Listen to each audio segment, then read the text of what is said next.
उत्कृष्ट गैसों के क्वथनांक कम क्यों होते हैं? ठीक है, उत्कृष्ट गैसें जैसे कि हीलियम है, नियॉन है, आर्गन है, क्रिप्टॉन है, जीनॉन और रेडॉन। ठीक है, 18वें समूह के अंतर्गत इनको रखा गया है। ये एक परमाणु होती हैं। जैसे आपने ऑक्सीजन देखा होगा, ये द्विपरमाणु गैस है, इसमें 2 परमाणु हैं, एक परमाणु ये है, दूसरा परमाणु ये है। Cl2 भी इसी टाइप का है। ठीक है, ये एक परमाणु होती हैं, ये बात सत्य है। ऑक्टेट पूर्ण होते हैं, तो ऑक्टेट की यदि बात करें तो जैसे मैं नियॉन का लिखता हूँ, नियॉन की अगर हम बात करें तो इसमें 10 इलेक्ट्रॉन होते हैं, 2 और 8, इसके आयतन कोष में 8 इलेक्ट्रॉन है, इसका ऑक्टेट पूर्ण है, ये भी ठीक है। उत्कृष्ट गैसें जब एक परमाणु होती हैं तो इनके जो अणु कह सकते हैं अब इनको, ये इस तरीके से हमारे एक दूसरे से यदि इनमें आकर्षण होता है तो जो आकर्षण है वो वीक है। इनके बीच में जो आकर्षण है, या इधर कोई हीलियम है, इसके बीच में जो आकर्षण है वो कौन सा आकर्षण है? दुर्बल वान डेर वाल आकर्षण है। ठीक है, वो कौन सा आकर्षण है? दुर्बल वान डेर वाल आकर्षण है। तो इसमें जो आंसर हो गया हमारा वो उपर्युक्त सभी हो गया। दूसरा क्वेश्चन है हमारे पास कि निम्न में से जो हमारा 70वां समूह है उसके लिए सत्य है, कौन सी बात इसके लिए सत्य है? तो जो 70वां समूह होता है, जो 17 ग्रुप है हमारा, 17 ग्रुप जो है उसको कहा जाता है हेलोजन। वो 17 ग्रुप को कहा जाता है हेलोजन। और हेलोजन के अंदर आते हैं फ्लोरीन, क्लोरीन, ब्रोमीन, आयोडीन और एस्टेटीन, ये आते हैं। तो इनका जो सामान्य इलेक्ट्रॉनिक विन्यास है वो होता है NH2Np5, यानी इनके वाहितम कोष में 7 इलेक्ट्रॉन इनमें रहते हैं आउटर मोस्ट ऑर्बिट में। तो ये सत्य है। ये ऋण 1, धन 3, धन 5, धन 7 और ऋण 1 ऑक्सीकरण अवस्था प्रदर्शित करते हैं, ये बात भी सत्य है।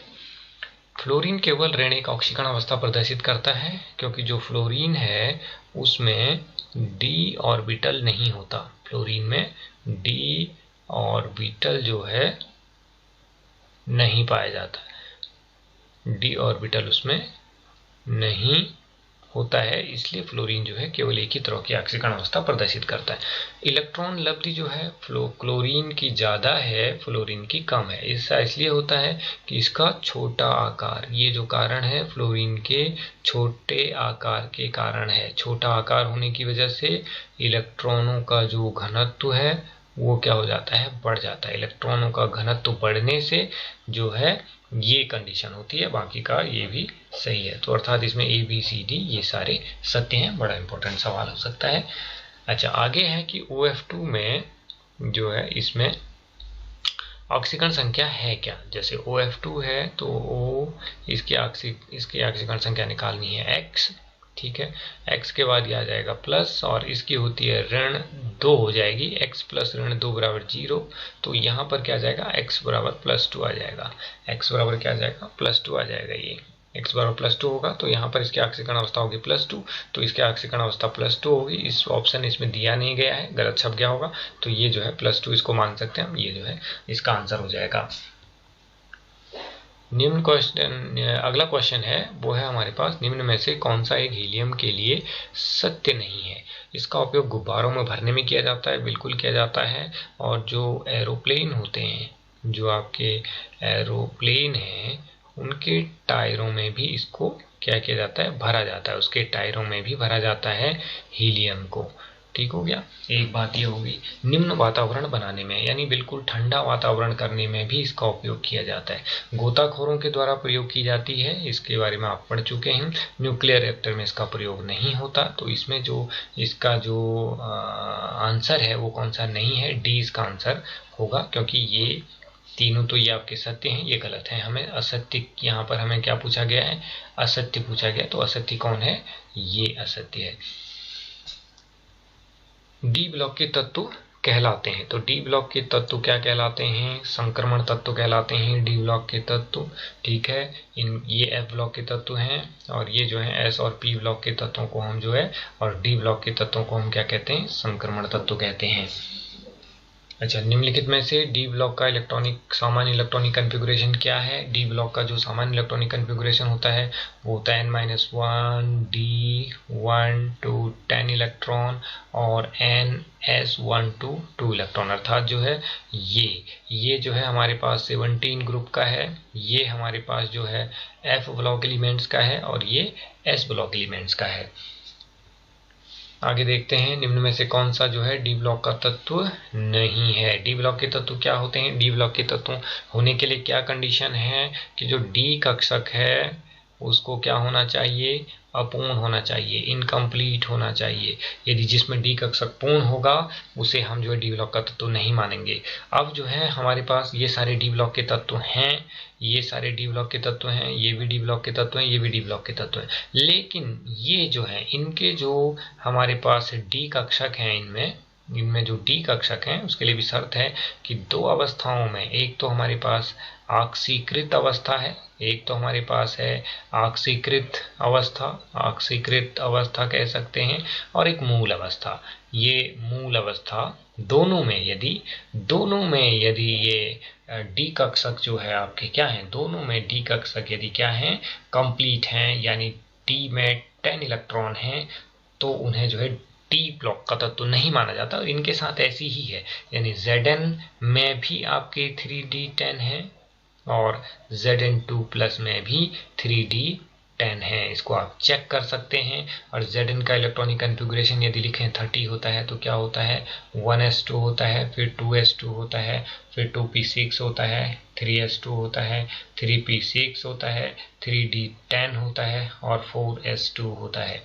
ठीक है, Zn2+ में क्या हो जाता है कि ये 2 इलेक्ट्रॉन निकल जाते हैं और यहाँ से लेके यहाँ तक का इलेक्ट्रॉनिक कन्फिगुरेशन हो जाता है, और यहाँ पे क्या हो जाता है? 4s0 हो जाता है, बाकी ये सेम रहता है। तो 4s0 हो जाता है, यानी यहाँ पर भी 3d10 है, यहाँ पर भी 3d10 है। तो इस तरीके से इसके साथ भी ऐसा ही है, इसके साथ भी ऐसा ही है। तो हम इनको जो बी वाला जो ऑप्शन है, यानी Zn हो गया, Hg हो गया और Cd हो गया, इन तीनों को हम डी ब्लॉक का तत्व कंसीडर नहीं करते हैं। इसके पीछे कारण क्या है? वो कारण ये है कि इनकी ऑक्सीकृत अवस्था और मूल अवस्था दोनों में डी कक्षक जो है वो क्या है? पूर्ण है। डी कक्षक को क्या होना चाहिए? अपूर्ण होना चाहिए, तभी उसे हम डी ब्लॉक का तत्व कहेंगे। अगला क्वेश्चन है कि Fe2+ में इलेक्ट्रॉनों की संख्या क्या होगी? यानी Fe2+, सबसे पहले हम Fe का देख लेते हैं। Fe का होता है 26 और इसका इलेक्ट्रॉनिक कन्फिगुरेशन हो गया 1s2, 2s2, 2p6, 3s2, 3p6, 3d6, 4s2। और अब हमारे पास है Fe2+, तो Fe2+ का लिख लेते हैं 1s2, 2s2, 2p6 सेम रहेगा, 3s2 सेम रहेगा, 3p6 सेम रहेगा। अब आती है बात यहाँ पे 3d, यानी क्या है? 2+ है, 2+ है तो ये इलेक्ट्रॉन निकल गए, तो d में 6 के 6 रहे और 4 में रहे 4s0। तो हमारे पास d में d इलेक्ट्रॉनों की संख्या कितनी है? इसमें 6 इलेक्ट्रॉन है। इनको आप दर्शा भी सकते हैं, इस तरीके से दर्शाने का तरीका भी है कि 5 कक्षक होते हैं d में। इस तरीके से आपके पास इन 5 कक्षकों में हमको इलेक्ट्रॉनों को किस तरीके से दर्शाना होता है, हुन्स के नियम के अनुसार।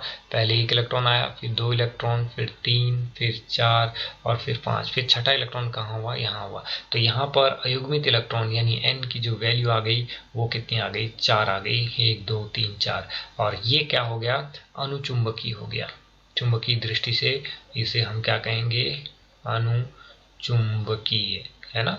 अनुचुंबकीय ये हो गया, अनुचुंबकीय हो गया। तो अनुचुंबकीय यानी पैरामैग्नेटिक इसे कहा जाएगा। ये जो है एक पैरामैग्नेटिक सब्सटेंस होगा। ठीक है, ये हमारे पास इसमें हमने डी इलेक्ट्रॉन। अगला क्वेश्चन है हमारे पास, निम्नलिखित में से कौन सा Fe की ऑक्सीकरण संख्या है? इसको हम सॉल्व करते हैं। तो हमारे पास है यहाँ पर कि 3FeCN का होल 6। तो हम इसकी ऑक्सीकरण संख्या ले लेते हैं। इसकी ऑक्सीकरण संख्या हो गई +3, प्लस हो गया इसकी ऑक्सीकरण संख्या हो गई x, और CN जो होता है वो नेगेटिव होता है, तो यहाँ पे हो जाएगा प्लस, क्या हो जाएगा ये? -1 × 6 इक्वल टू 0 हो जाएगा। तो क्या हो जाएगा, ये यहाँ पे हो जाएगा ये +3 plus x minus 6 is equal to 0 और x इज इक्वल टू क्या आ जाएगा यहाँ पे, ये आ जाएगा यहाँ पे +3 x की वैल्यू क्या आ जाएगी, +3 आ जाएगी। तो यहाँ पर ऑप्शन हो जाएगा हमारा बी वाला ऑप्शन हो जाएगा। नेक्स्ट पे चलते हैं हम लोग। अब कह रहे हैं कि K3 जो एफिशिएंट 6 है, इसके लिए हम जो है इसमें जो AL है इसकी हमें उप सहसंयोजी संख्या ज्ञात करनी है। तो हम कैसे ज्ञात करेंगे आइए देखते हैं। हाँ, तो उप सहसंयोजी संख्या हमको यहाँ पे बताना है। उप सहसंयोजी संख्या क्या होती है, जो मतलब कोऑर्डिनेशन नंबर का मतलब क्या होता है, यानी लिगेंड्स की संख्या। क्या हो गया ये हो गया आपकी लिगेंड्स की संख्या जो केंद्रीय धातु परमाणु को इलेक्ट्रॉन देती है। जो आपके केंद्रीय धातु परमाणु हैं, केंद्रीय धातु जो परमाणु हैं उनको क्या देती है, इलेक्ट्रॉन देती है। तो ये जो है हमारे पास है। तो यहाँ पे जो लिगेंड्स है इसमें, जैसे कि हमारे पास है ये वाला है, तो इसमें जो लिगेंड्स है इसके अंदर, इस कॉम्प्लेक्स के अंदर जो लिगेंड है उसका नाम है C2O4। ये 2 माइनस होता है इसमें, है ना। इसको बोलते हैं ऑक्सलेट। ये क्या है, ऑक्सलेट है। इसका स्ट्रक्चर कैसे होता है, इसका स्ट्रक्चर होता है इस तरीके से, C double bond O single bond C double bond O, इस तरीके से स्ट्रक्चर होता है। और आगे जो है इसमें क्या होता है, यहाँ से O और यहाँ से O ये होते हैं माइनस इस पे, यानी ये दो इसके डोनर एटम हैं। ये दो क्या हैं इसके, ये जो दो इसमें दिखाई दे रहे हैं ये इसके डोनर एटम कहलाते हैं। इनको कहते हैं डोनर एटम। ये एक डोनर एटम आपका ये है और दूसरा डोनर एटम इसका ये है जो इलेक्ट्रॉन देगा। ठीक है, अब इसको किससे जोड़ना है, इसको एल्यूमिनियम से जोड़ना है। तो ये एल्यूमिनियम से इस तरीके से जुड़ेगा Al। ठीक हो गया। तो इस पे जो है ये आपका एक ऑक्सिलेट आयन है, तो इसी तरीके से 3 ऑक्सिलेट आयन और जुड़ेंगे। 2 ये जुड़ गए, एक इधर से जुड़ जाएगा इसी तरीके से, और एक मान लीजिए इधर से जुड़ा इस तरीके से और एक इधर से जुड़ा इस तरीके से। तो कितने बॉन्ड्स हो गए अब ये टोटल मिला करके कितने बॉन्ड्स हुए, एक बॉन्ड ये बना, एक बॉन्ड ये बना, 2 3 4 5 और 6। तो कितने, यहाँ भी ऑक्सिलेट आयन है, यहाँ पर भी ऑक्सिलेट आयन है और इधर भी ऑक्सिलेट आयन है। इसको शॉर्ट में कैसे लिखा जाता है, इसको शॉर्ट में OX लिखा जाता है ना। तो जो एल्यूमिनियम है इसके साथ 3 OX जुड़े हैं ऐसे करके, 2 ऐसे जुड़ गए, ये एक OX आपका ऐसे जुड़ गया और एक OX आपका ऐसे जुड़ गया, इस तरीके से जुड़ गया। तो ये क्या कर रहे हैं, इसको इलेक्ट्रॉन दे रहे हैं। तो टोटल बॉन्ड कितने बन रहे हैं, 6 बॉन्ड बन रहे हैं। तो यहाँ पर, और चूंकि जो ये आपका ऑक्सिलेट है इसको बोलते हैं द्विदंतुर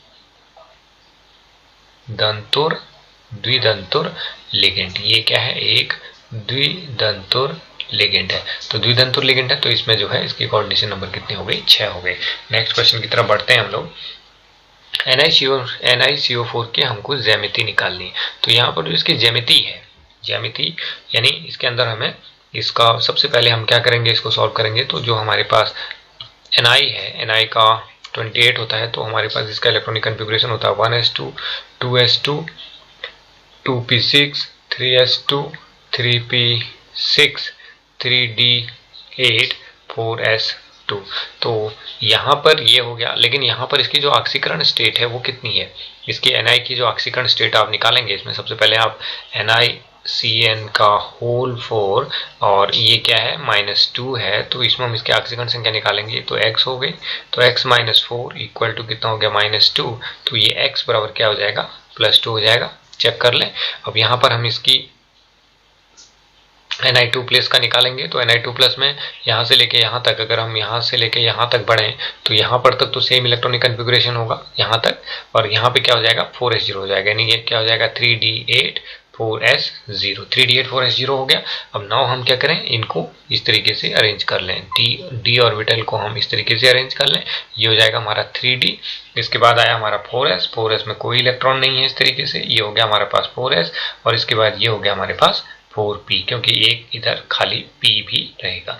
तो अब इसमें आपके जो है 5 ऑर्बिटल्स हो गए इस तरीके से, एक और बना दो इधर, 5 हो गए, 5 ऑर्बिटल हो गए, इस तरीके से हो गया। अब इनमें इलेक्ट्रॉनों की भरने की बात आती है कि इलेक्ट्रॉनों को किस तरीके से इनके अंदर भरा जाए।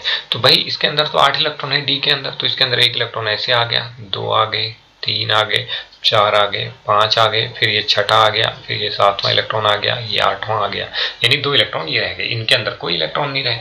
अब चूंकि जो यहाँ पर लिगेंड है हमारा, जो लिगेंड यहाँ है, वो जो लिगेंड है वो है आपका साइनाइड, Cn-1 जो है क्या है, एक लिगेंड है। ये क्या है, एक लिगेंड है। और ये कैसा लिगेंड है, ये प्रबल लिगेंड है। कैसा है, प्रबल लिगेंड है ना, प्रबल लिगेंड है। और यहाँ पे क्या हो जाएगी, इलेक्ट्रॉन की पेयरिंग हो जाएगी, इलेक्ट्रॉन की पेयरिंग क्या हो जाएगी, इलेक्ट्रॉन की पेयरिंग, यानी इलेक्ट्रॉन जोड़ा बना लेगा। यानी ये वाला जो इलेक्ट्रॉन है वो कहाँ चला जाएगा, वो यहाँ चला जाएगा, साइनाइड इसको इस तरीके से कर लेगा। ठीक है, तो यहाँ से ये जो है आपका ये वाला जो इलेक्ट्रॉन है वो इस तरफ चला जाएगा, इसमें यहाँ से इलेक्ट्रॉन इधर शिफ्ट हो जाएगा। जब इलेक्ट्रॉन इस तरीके से शिफ्ट होगा तो अगले स्टेज में हमारे पास क्या बनेगा, अगले स्टेज में हमारे पास बनेगा इस तरीके से, 5 खाने तो हमारे हैं इसके, यहाँ पर हो गया आपका ये, और इधर हो गया आपका ये, आपके 3 हो गए। अब इसमें जो इलेक्ट्रॉन होंगे आपके, इसके अंदर जो इलेक्ट्रॉन रहेंगे, इसके अंदर इलेक्ट्रॉन रहेंगे ऐसे करके 1 2 3 4, और 4 के बाद यहाँ से ये वाला इलेक्ट्रॉन भी इधर आ गया, तो 2 ये हो गए, 2 ये हो गए, 2 ये हो गए, और ये वाला इलेक्ट्रॉन इधर आ गया, तो 6 इलेक्ट्रॉन इसके अंदर हो गए, इसमें कुछ नहीं रहा।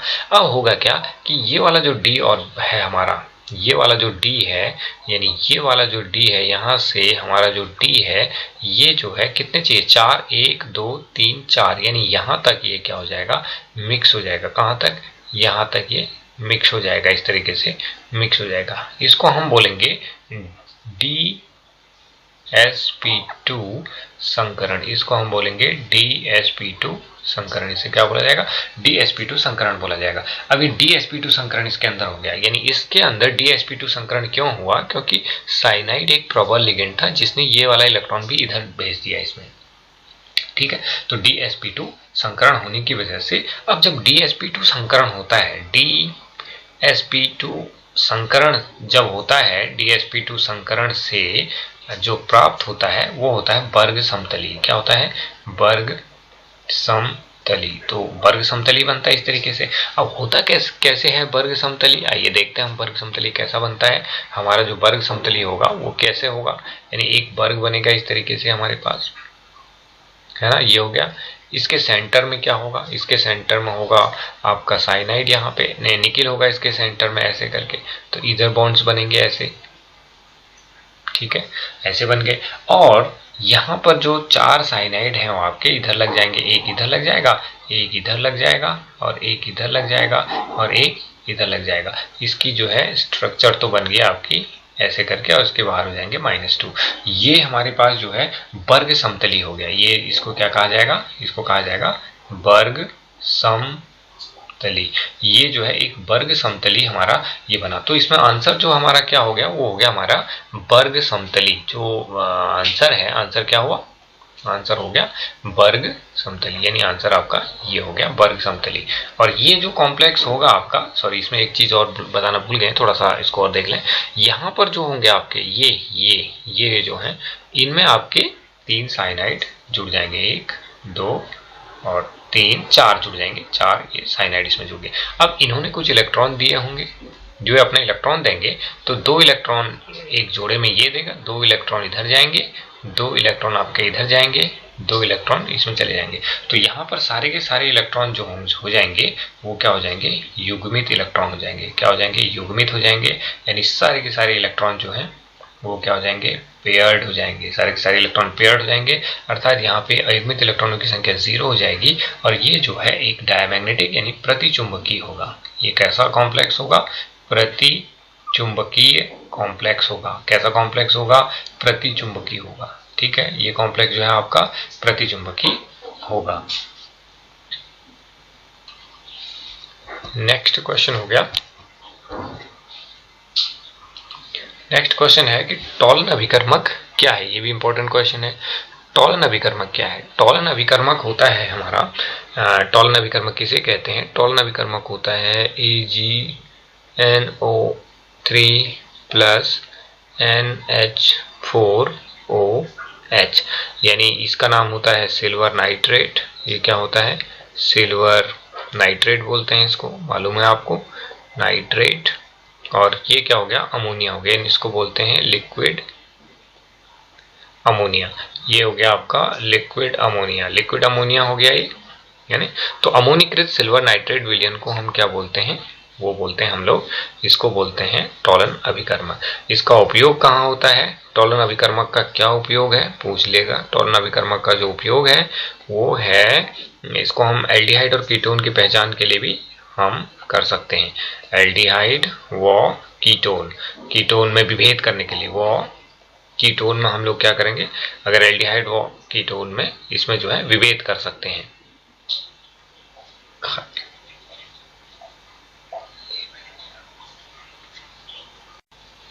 नेक्स्ट क्वेश्चन है कि CONH3 का होल 4 Cl2NO2 और CONH3 का होल 4 ClNO2, ये जो है बड़े ब्रैकेट के अंदर इतनी सारी चीजें, इसमें आपका Cl बाहर है, इसमें आपका NO2 बाहर है। यदि हम इनका आयोनाइजेशन करें, यदि हम इसका आयनन करें, इस वाले का यदि हम क्या करते हैं, आयनन करते हैं, आयनन यदि हम इसका करें तो इसमें होता क्या है, क्या क्या चीजें इसके अंदर बनेंगी। इसके अंदर बनेगा आपका CO, जो आयन बनेगा, एक तो बनेगा CONH3 का होल 4 एक आयन, और Cl2 एक, तो ये आयन बनेगा इसमें इस तरीके से, ठीक है।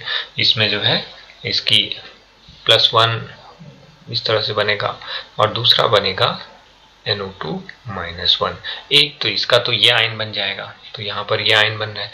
यदि हम इसका आयनन करें तो इसका क्या बनेगा, इसका बनेगा एक CONH3 का 3 है, CONH3 का होल 4, फिर Cl बनेगा, फिर यहाँ पे NO2 बनेगा, एक आयन बन जाएगा आपका ये इस तरीके से, प्लस, और दूसरा बन जाएगा Cl-। तो अलग अलग आयन बन रहे हैं, इसमें जो है आयन अलग अलग हैं। जैसे कि ये वाले जो आयन है आपके, ये जो आयन है ये वाला, ये जो आयन आपको दिख रहा है ये सिंपल आयन है, और ये वाला जो आयन है ये संकुल आयन है। जैसे कि हम इसको लिखते हैं, आप इनको लिखते हैं कि ये जो है कॉम्प्लेक्स आयन है, संकुल आयन है, तो इसमें संकुल आयन है, और इसमें ये वाला जो है आपका ये संकुल आयन है, ठीक है, इसमें जो है ये संकुल आयन है। तो कुल मिलाकर के इसमें आयन अलग अलग हो रहे हैं। तो ये जो समाव्यता है ये आपकी कौन सी समाव्यता है, आयनन समाव्यता। ये जो है आयनन समाव्यता है, आयनन समाव्यता, यानी इसके अंदर कौन सा आएगा, ये आयनन समावयवी है, आयनन समाव्यता है। तो इस तरीके से हम लोग कर सकते हैं। नेक्स्ट क्वेश्चन, Zn, इसमें हमें क्या बताना है, इसके अंदर हमें बताना है इसका चुंबकीय आघूर्ण। तो चुंबकीय आघूर्ण हम इस तरह से कैलकुलेट करते हैं, μs =√n × n+2 Bm Bohr magneton, n जो है अयुग्मित इलेक्ट्रॉनों की संख्या है। तो हम क्या करेंगे इसके लिए, सबसे पहले हम ZnH2O का जो होल 6 यहाँ पर दिया गया है, इसमें Zn की ऑक्सीकरण स्टेट निकाल लेते हैं, +2 है, यानी इसकी ऑक्सीकरण स्टेट निकालनी आपने, ये x हो जाएगी, और H2O की होती है 0, तो 0 हो जाएगा, बराबर हो जाएगा -2, तो x बराबर क्या हो जाएगा, -2। ये तो हो गई ऑक्सीकरण अवस्था, समझ गए। अब इसके बाद क्या है, जिंक का, हमें जिंक इलेक्ट्रॉनिक कन्फिग्रेशन लिखना है। जिंक का कितना होता है 30, 1s2 2s2 2p6 3s2 3p6 3d10 और 4s2 हो जाएगा।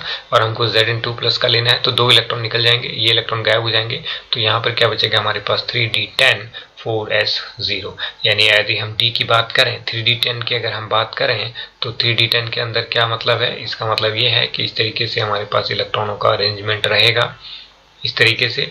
और इसमें जो इलेक्ट्रॉन रहेंगे हमारे, कैसे रहेंगे कि भाई 1 इलेक्ट्रॉन, 2 इलेक्ट्रॉन, 3 इलेक्ट्रॉन, 4 5, इधर 6 7 8 9 10, यानी इसके लिए n का मान 0 होगा। तो यदि हम इस वाले फॉर्मूले में n का मान रखें तो हमारे पास μs कितना आ जाएगा, 0 आ जाएगा। तो हमारा जो आंसर होगा वो ये होगा, हमारा जो आंसर होगा ये हो जाएगा। नेक्स्ट क्वेश्चन की तरफ बढ़ते हैं। इसमें हमें क्या निकालना है, इसके अंदर जो Fe3+ है, इसमें हमें d ऑर्बिटल की कुल इलेक्ट्रॉन निकालने हैं। यानी हमारे पास Fe जो होता है कितना होता है, 26 होता है। तो इसका हो गया 1s2 2s2 2p6 3s2 3p6 3d6 4s2, यानी 3+ का हम निकालेंगे तो यहाँ से लेके यहाँ तक तो ये सेम रहेगा यहाँ पर तक के लिए, और यहाँ पर से जो D है, D में कितने इलेक्ट्रॉन रहेंगे, यहाँ पे 2 यहाँ से निकलेगा, यहाँ से 3D5। तो इसमें जो है कितने अयुग्मित इलेक्ट्रॉन है, अगर हम यहाँ पर इसको अरेंज करें तो 5 खानों में हमारे पास कितने इलेक्ट्रॉन आएंगे, 5 इलेक्ट्रॉन यहाँ पर अरेंज होंगे, जैसे कि 1 2 3 4 और 5। n बराबर कितना हो जाएगा, 5 हो जाएगा। तो यहाँ पर जो है इसका आंसर हो जाएगा 5। नेक्स्ट क्वेश्चन, मेथिल साइनाइड के जल अवघटन से बनता है। मेथिल साइनाइड यानी CH3C ट्रिपल बॉन्ड N, ये हो गया आपका मेथिल साइनाइड। इसको क्या कहा जाएगा, मेथिल साइनाइड कहा जाएगा। इसका जल अवघटन करना है, इसके अंदर जो है H2O, ठीक है, H2O जल अवघटन, एसिडिक जल अवघटन होता है, एसिड की प्रेजेंस में हम इसको करते हैं। तो होता क्या है कि यहाँ से जो है इसमें जो हमें प्राप्त होता है वो प्राप्त होता है कि इसमें 2 जो है इस तरह से लगते हैं, ये H इसके साथ जुड़ जाते हैं आपके पास, और यहाँ से ऑक्सीजन इसके साथ जुड़ते हैं। तो ये हमारे पास बनता है यहाँ पे CH3COOH, CH3COH बन जाता है, और प्लस यहाँ से NH3 निकल जाती है, यानी तो ये क्या बन गया, अम्ल बन गया, कार्बोक्सिलिक अम्ल बन गया। यानी साइनाइड के जल अवघटन से हमारा क्या बनेगा, अम्ल बनेगा। यानी ये अम्ल जो है इसमें कितने कार्बन है, हमारे पास 2 कार्बन है, जैसे कि 1 और 2, तो ये क्या हो जाएगा, एथेनोइक अम्ल। क्या हो जाएगा, एथेनोइक अम्ल हो जाएगा। तो इसका आंसर हो जाएगा बी, एथेनोइक अम्ल। नेक्स्ट क्वेश्चन की तरफ बढ़ते हैं। बेस फॉस्फेट शर्करा, बेस शर्करा जो है फॉस्फेट इकाई को कहा जाता है। एक शर्करा होती है, पेंटोज शर्करा होती है, इस तरीके से आपने देखा होगा, इस तरीके से, जिसको हम इस तरीके से रिप्रेजेंट करते हैं। और इस पर क्या लगा होता है, एक सार लगा हो जाता है, नाइट्रोजनी सार लगा होता है, प्यूरिन और पिरिमिडिन सार इसके अंदर लगते हैं। और यहाँ पर इस तरीके से यहाँ पे CH2OH होता है, यहाँ पे होता है आपका CH2OH यहाँ रहता है। तो ये जो हमारे पास ये जो दिख रहा है आपको पास, इस यूनिट को हम क्या बोलते हैं, इस यूनिट को हम बोलते हैं न्यूक्लियोसाइड। इसको क्या बोला जाता है, इसको बोला जाता है न्यूक्लियोसाइड। क्या बोला जाता है, न्यूक्लियोसाइड बोला जाता है ना। और यदि इसी पर फॉस्फोरिक अम्ल जुड़ जाए, यानी हमारे पास क्या हो जाए, बेस हो जाए, एक तो बेस हो जाए, और प्लस क्या हो जाए, शर्करा हो जाए, ठीक है, और प्लस हो जाए फॉस्फेट अणु या फॉस्फोरिक अम्ल, इसको इस तरह से लिख सकते हैं, फॉस्फेट अणु हो जाए, तो इन तीनों को मिला करके हम क्या बोलते हैं, इसको बोलते हैं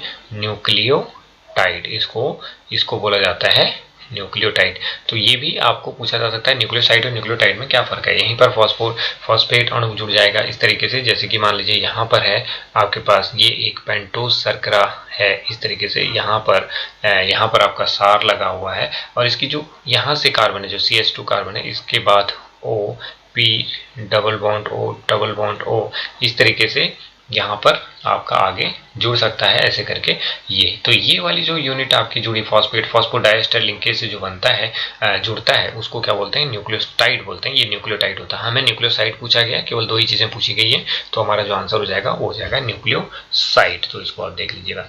चल नेक्स्ट क्वेश्चन है हमारे पास, कौन सी अभिक्रिया एक अमीन बनाई जा सकती है।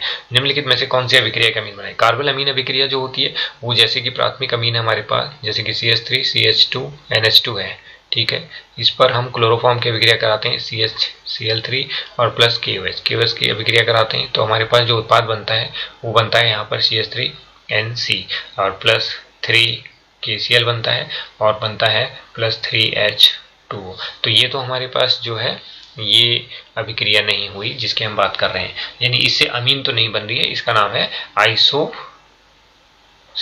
ये क्या है, एक आइसोसाइनाइड बन रहा है। दूसरी गैब्रियल थैलामाइड जो संश्लेषण होता है, उसमें क्या होता है कि उसमें एक इस तरीके का हमारे पास कंपाउंड होता है जिसको बोलते हैं हम थैलीमाइड, ऐसे करके C डबल बॉन्ड O और यहाँ पे होता है NH। इसकी अभिक्रिया कराई जाती है अल्कोहलिक KOH के साथ, AlCKOH के साथ इसकी अभिक्रिया कराई जाती है।